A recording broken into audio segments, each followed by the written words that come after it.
Hello, आज आपण बघूयात कैरीचं लोणचं. त्यासाठी इथे मोहरी घेतली, मिक्सरमध्ये बारीक केली.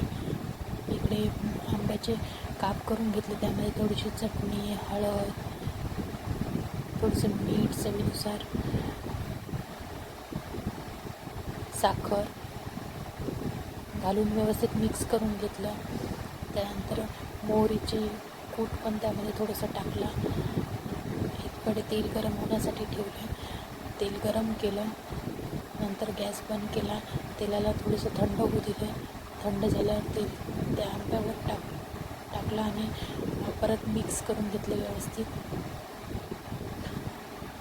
तर रेडी आहे आपलं आंब्याचं लोणचं. हे लोणचं 2-3 दिवस सहज टिकेल आणि जेवताना खायलाही छान लागेल. तुम्हीही नक्की ट्राय करा. एकदम झटपट रेसिपी आहे आणि टेस्टी पण आहे. Bye bye.